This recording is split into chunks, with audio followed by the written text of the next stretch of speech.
Ya jóvenes, después de la primera clase, así introductoria, ya nos metemos derechamente a la clasificación de las cosas que forma parte de la primera unidad.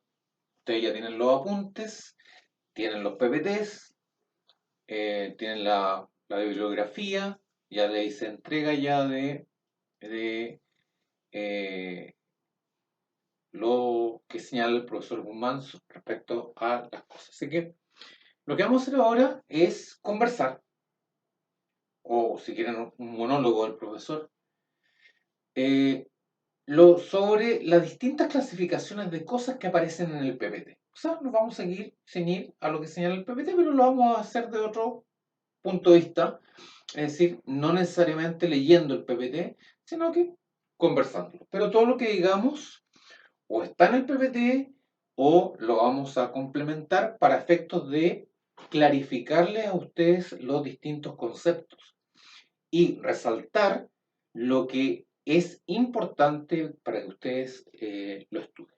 ¿Mm? Ya en la clase anterior, fíjense, empezamos a hablar de o hacer la distinción primaria entre cosa, bien y patrimonio, ¿no verdad? Y dijimos que cosa es todo ser, todo ente exterior al hombre, ¿ya?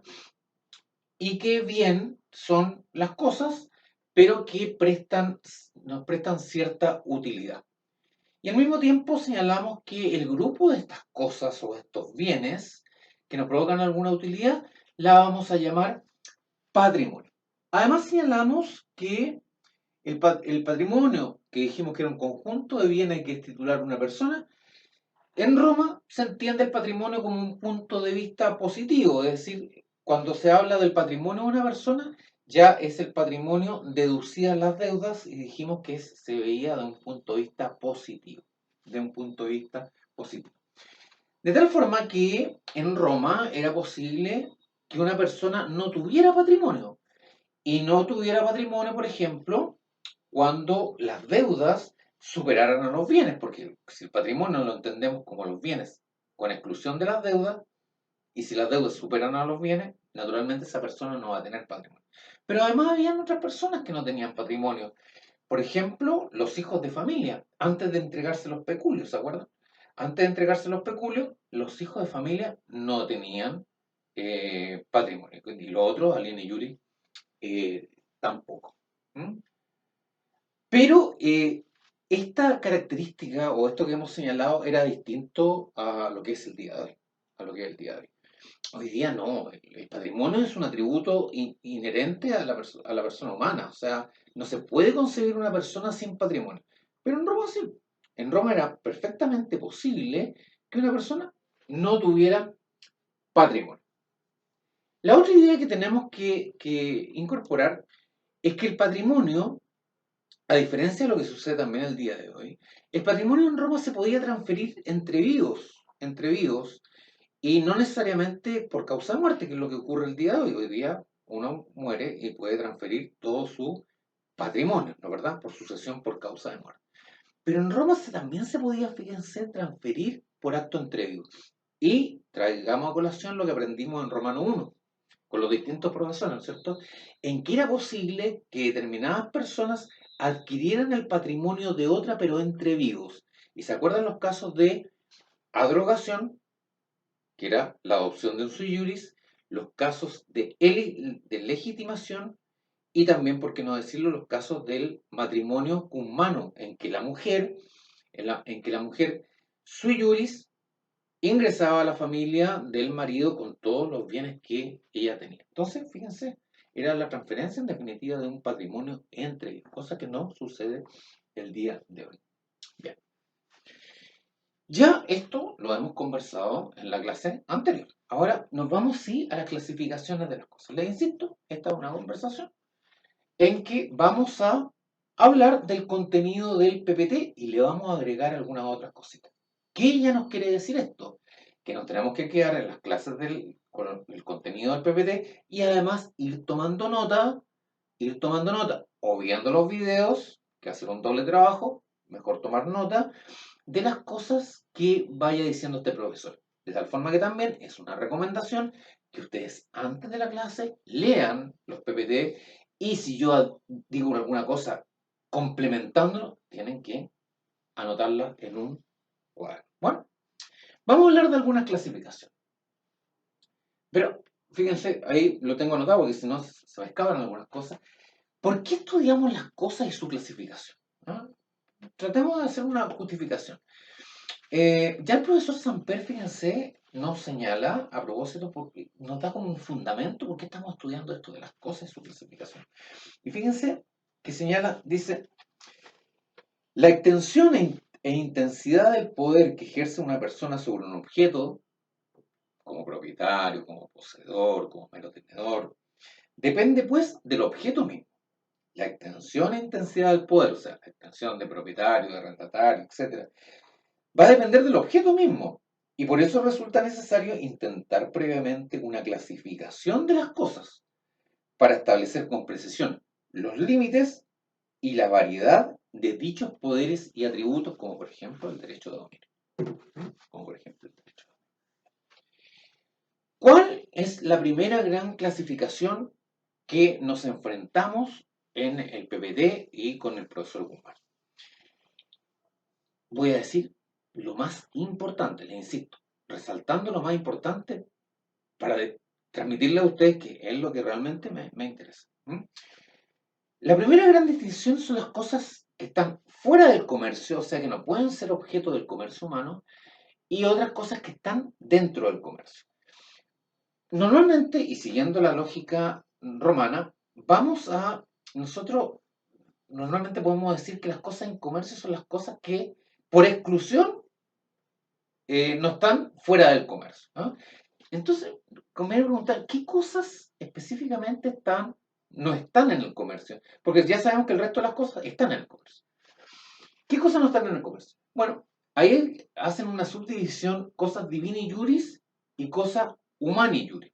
Las cosas divini juris, cosas sagradas, como los templos, las cosas religiosas, como los sepulcros, las cosas santas, como los muros de la ciudad. El profesor Guzmán lo explica con bastante detalle cada uno de estos. Y las cosas humani juris, las cosas comunes como el aire, a todos, las cosas públicas como el agua, las cosas universitarias, o sea que pertenecen a la comunidad y pueden ser utilizadas como los baños públicos, las plazas. ¿Ya? Esas cosas, eh, esas cosas en realidad están fuera del comercio, ¿no? Están fuera del comercio.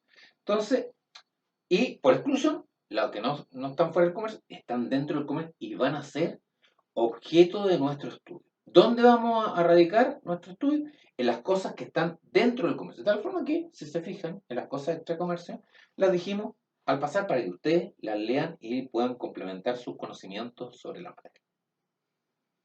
Pero ¿qué cosas entonces podemos distinguir dentro de las cosas que están en comercio y que son más o menos interesantes porque ya nos dan luces de algunas instituciones que vamos a desarrollar a medida del curso? Por ejemplo, dentro del comercio están las cosas privadas que pertenecen a alguien, ¿ah? O que pertenecieron a alguien. Por ejemplo, le compro el caballo Saratoga a NN, que ya era propietario. Cosas que pertenecen. Pero también hay cosas que no han pertenecido a nadie. O que pertenecieron, pero se entienden que no han pertenecido jamás a nadie. Y aquí hablamos de la res nullius, cosas que no han tenido dueño, y la res derelictae, las cosas abandonadas por su dueño. Y también las cosas que no tienen dueño. ¿Ven? Entonces estamos hablando simplemente, estamos haciendo algunos alcances sobre las cosas que no pertenecen a nadie. Por ejemplo, dicen que las cosas que no pertenecen a nadie, lo normal, lo típico, son los animales salvajes, las cosas del enemigo, y ahí lo explica bastante bien el profesor Guzmán. Las cosas sin dueño, hay cosas que no tienen dueño, por ejemplo, la herencia vacante, la herencia yacente. El esclavo, fíjense, habla el profesor Guzmán, las cosas que no tienen dueño. El esclavo manumitido mediante condición suspensiva pendiente de la condición. ¿Cuál ejemplo será ese? Es como para colocarlo en una prueba, ¿eh? Porque son términos que ya la condición la vieron en Romano 1, de tal forma que podríamos establecer claramente ¿Cuál es la situación, por ejemplo, del esclavo manumitido mediante condición suspensiva mientras pende la condición? Habría que dar un ejemplo. Un ejemplo. Bueno, simplemente estamos haciendo algunas referencias. Por ejemplo, cosas que no tienen dueño, dice, la herencia yacente. ¿Se acuerdan mis alumnos que desgraciadamente reprobaron en Romano 2? ¿Qué es lo que era la herencia yacente? ¿Qué es lo que era, por ejemplo, la herencia vacante? Lo vamos a ver en derecho sucesorio, en la última unidad. Y lo pregunté bastante en el examen. ¿Qué es el concepto? ¿Qué es la herencia yacente? Bueno, adelantemos algo. La herencia yacente, por ejemplo, es aquella herencia en que muere el causante, muere el propietario de esos bienes, muere, pero es una herencia que todavía no ha sido aceptada por el heredero. ¿Ah? Porque el heredero, para ser tal, para hacerse dueño de los bienes del causante, tiene que aceptar la herencia. Pero perfectamente puede no aceptarla. O puede pasar un tiempo en que no la acepte. O tiempo en que se tiene que buscar porque vive muy lejos. Entonces, ¿qué pasa en el intertanto con esta herencia, con este patrimonio en que ya el causante, su propietario, murió? Y que está esperando heredero. ¿No? En ese intertanto es una herencia, es una herencia que no tiene dueño. A eso se refiere. Y la herencia vacante es la herencia que no existe en el heredero. ¿No? Que una persona muere sola y no existe en el heredero. ¿Qué pasa con la herencia? Con una herencia en que no tiene herederos. Se pasa al fisco, o sea, al Estado. No, el Estado jamás pierde. El Estado jamás. Bueno, pero eso son cosas súper interesantes que las vamos a ver en derecho sucesorio. Bueno, pero fíjense, esta es una clasificación en términos así, muy general, muy general. Vamos a ya entremos a clasificaciones más que estamos, fíjense, cosas extra comercio, dentro del comercio, y ahora nos vamos a abocar a las cosas que están dentro del comercio para hacer su clasificación. ¿Mm?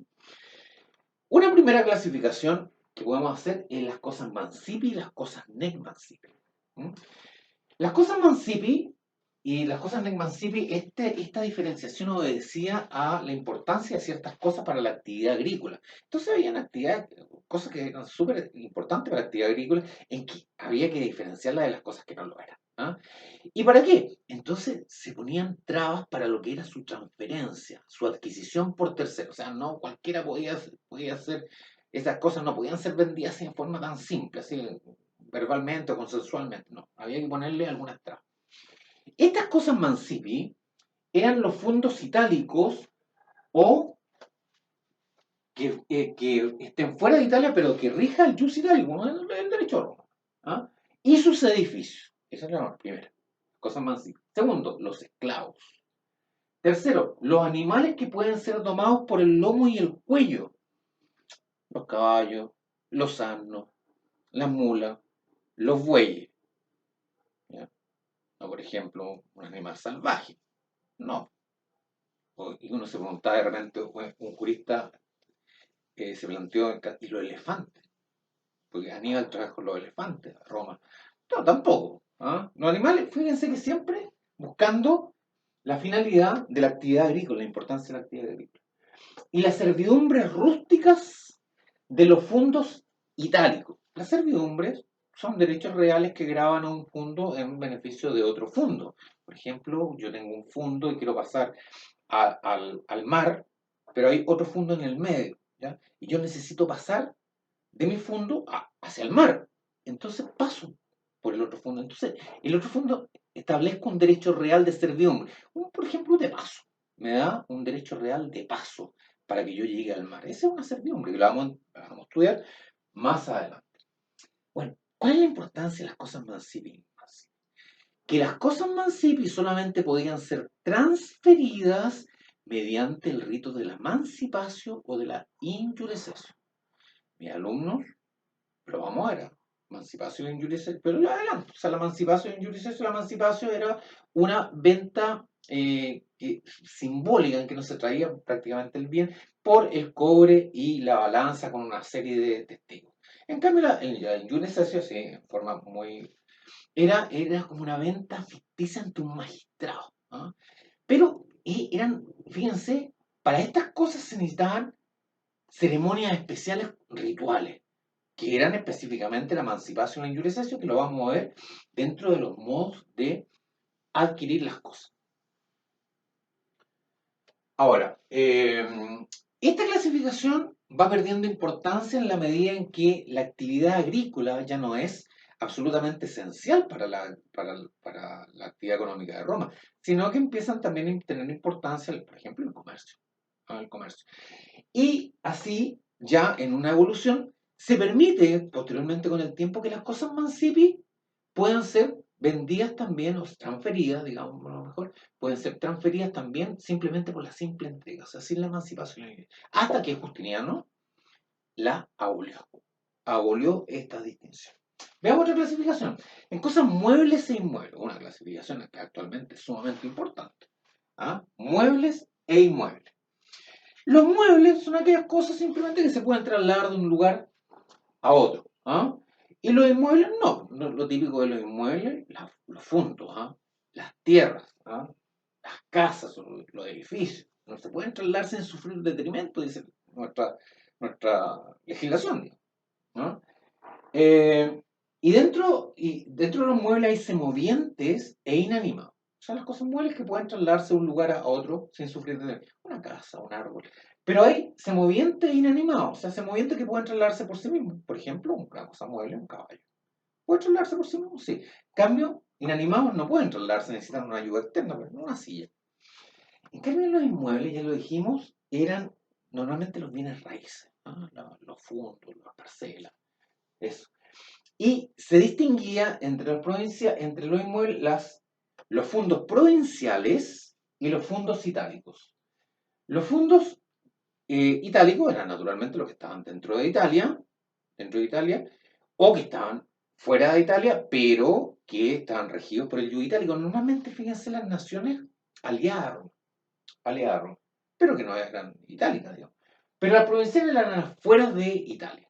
Esos fondos provinciales no podían ser objeto de comercio por los particulares, por los, por los particulares, pero sí se les otorgaba un derecho de arrendamiento en base a un tributo con el ius vertigali, y lo vamos a ir viendo cuando estudiemos los derechos reales sobre cosas.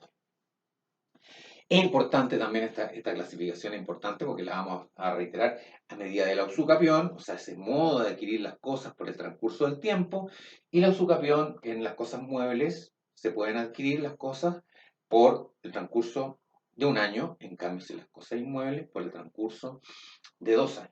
¿Ah? Y también, a propósito, y lo adelanto, lo vamos a ver, a propósito de los interdictos posesorios, ¿se acuerdan de esos medios de protección de la posesión, los interdictos posesorios? Adelantemos así algunos conceptos para que ya se vayan acostumbrando al sonido de las palabras. El interdicto uti possidetis, que recaía sobre inmuebles, y el interdicto utrui, que va a ser también objeto de nuestro estudio, que recaía sobre los muebles. ¿Mm? Entre otras, entre otras importancias. Entre otras importancias. Bien, ahora vamos a cambiarnos de pizarrón. Vamos a cambiarnos de pizarrón y vamos a analizar. No sé si estará muy alto. Vamos a analizar otras clasificaciones ya más secundarias. ¿Ah? Más secundarias. Tal vez las clasificaciones más importantes son la clasificación de cosas muebles e inmuebles, mansipi e mancipi. Además, las cosas corporales e incorporales, que las vamos a ver en otro video porque quiero dedicarme exclusivamente a esa clasificación. ¿No? Bien, otra clasificación. Otra clasificación que no es menos importante también son las que distinguen entre cosas fungibles y no fungibles que van a ver en los PPT. ¿Ah? Las cosas no fungibles son aquellas que tienen individualidad propia, es decir, que no pueden naturalmente reemplazarse unas por otras, como los fundos, como los esclavos. ¿Ah? Son cosas no fungibles. Fungibles no se toman en cuenta como individualidad, sino en base a su cantidad, peso, medida, como el vino, el trigo, el dinero. ¿No? Las fungibles se pueden cambiar unas por otras, ¿no? Por existir una natural equivalencia. ¿No? Esta diferenciación entre cosas fungibles y no fungibles va a ser importante cuando estudiemos algunos derechos personales, como por ejemplo los contratos de mutuo, los derechos personales que emanan del contrato de mutuo y del contrato de comodato, que el día de hoy se llama el contrato de mutuo, el préstamo de consumo, y el contrato de comodato, el préstamo de uso. Por ejemplo, el mutuo, el típico mutuo que en Roma es igual que el día de hoy. O sea, por ejemplo, yo voy donde NN y le pido 1.000 sestercios para, no sé, para cultivar mi tierra, ¿no? Entonces, él me va a prestar los 1.000 sestercios, pero yo le voy a devolver al término de un cierto plazo que nosotros convengamos, digamos, convencionalmente. No me va a devolver los mismos 1.000 sestercios, no me va a devolver otros, ¿no? ¿Verdad? Entonces, fíjense, ese es un mutuo. Y va a recaer sobre cosas fungibles, porque pueden reemplazarse unas por otras. Los 1.000 sestercios los puedo reemplazar por otros 1.000 sestercios simplemente. ¿Ah?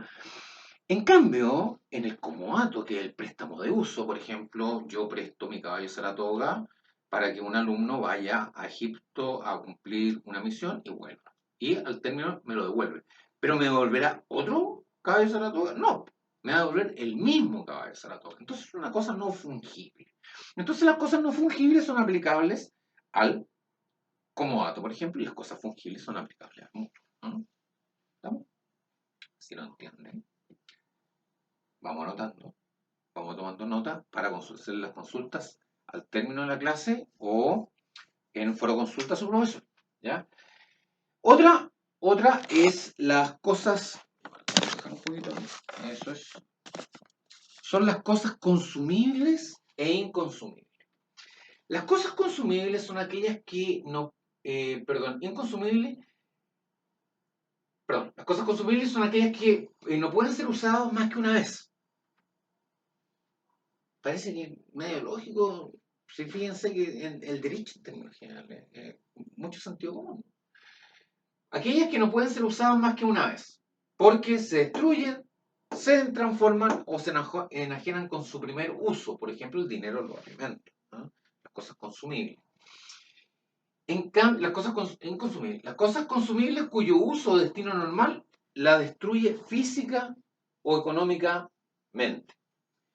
Las cosas inconsumibles, que son susceptibles de un uso repetido sin que provoque otra consecuencia que su mayor o menor desgaste, pero no se destruyen, ¿no? No se destruyen. ¿Dónde vamos a ver esta clasificación entre cosas consumibles? Por ejemplo, en el usufructo, ¿no? El usufructo, ese derecho de usar y usar una cosa con cargo de mantener su sustancia. El usufructo recae sobre cosas inconsumibles. Porque si es cosa consumible, naturalmente no vamos a usarla y gozar, vamos a disponer de esas cosas. Vamos a disponerla de esas cosas. Y la verdad, las cosas que con el uso se va a destruir. ¿Ah? Así que el usufructo lo vamos a ver también y solamente estamos adelantando algunas importancias o aplicaciones de las distintas clasificaciones. Ya hay clasificaciones, habla el profesor Guzmán, clasificaciones secundarias que tampoco le vamos a dar mucho aire, ¿ah? Por ejemplo, las cosas específicas y genéricas, ¿ah?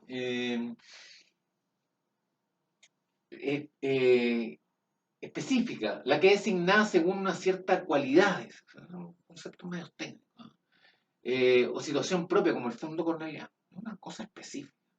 Una cosa genérica, que se designa por cantidades comunes o varias cosas o por su número. Por ejemplo, 20 esclavos o las 20 botellas de vino. Es importante, sí, es importante para efectos de la responsabilidad en caso de pérdida. En caso de pérdida. Responde el que tiene una cosa, por ejemplo, yo le doy por depósito algo a alguien para que me guarde una cosa, ¿ah? Bueno, si es una cosa específica, le dejo mi caballo Saratoga, ¿ah? Va a ser responsable del caballo Saratoga y me va a tener que responder si el caballo, por ejemplo, se destruye, se muere, digamos.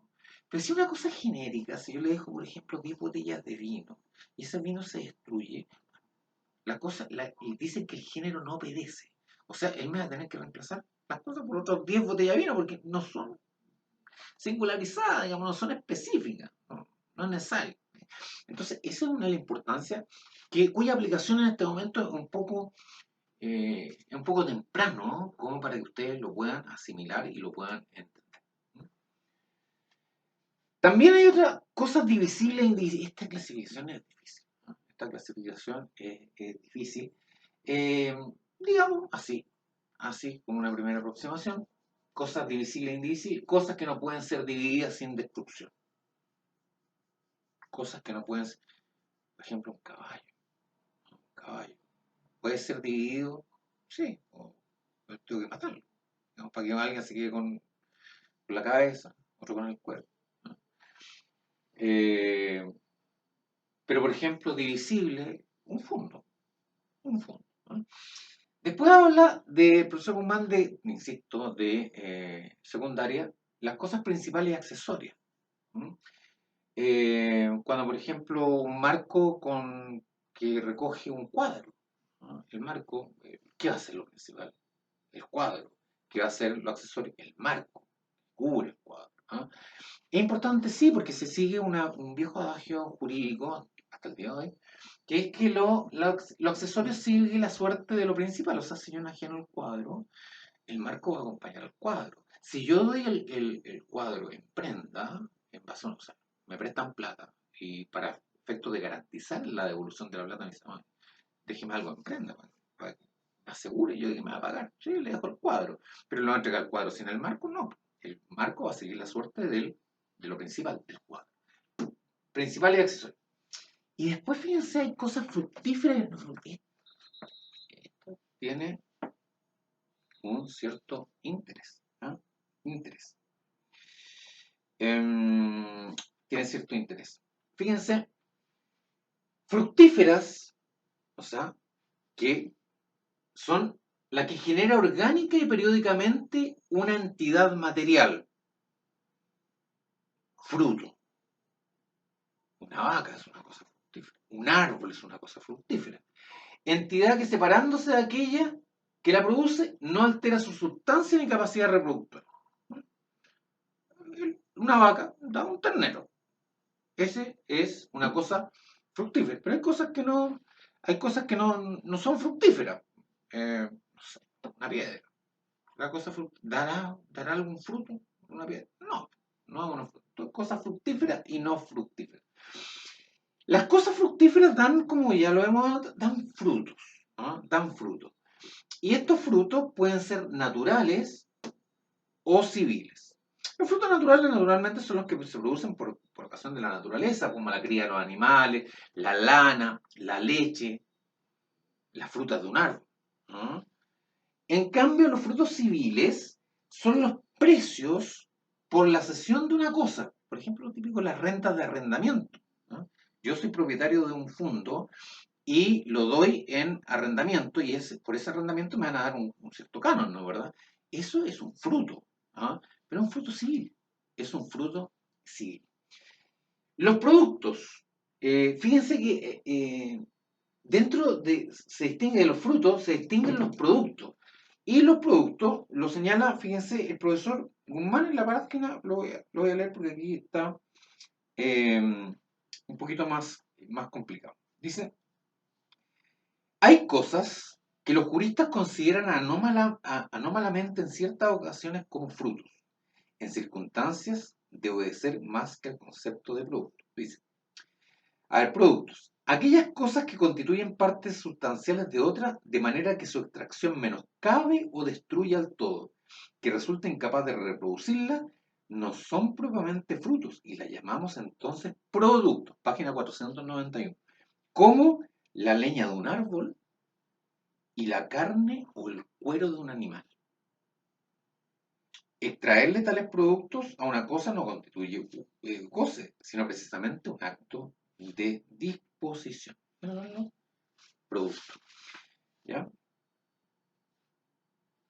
Es interesante aquí en el 492. Entre los juristas de la época clásica inicial, fue agitada la cuestión de saber si el parto de una esclava debía ser considerado como fruto. ¿Cuál fue el resultado? Hay que leer, hay que leer. Bueno, dice también, fíjense, los frutos civiles, para indicar los precios por la cesión del uso de una cosa. Tales son, por ejemplo, la renta del arrendamiento, los jornales ganados por el trabajo de un esclavo o los fletes del transporte de mercaderías. Pero no pertenecen a la categoría anterior los precios recibidos por la enajenación de una cosa. Hemos terminado con esto, la primera parte del video. La primera parte del video. Y vamos a seguir una segunda parte ahora, pero nos vamos a abocar a la clasificación más importante, que es la clasificación de cosas corporales e incorporales.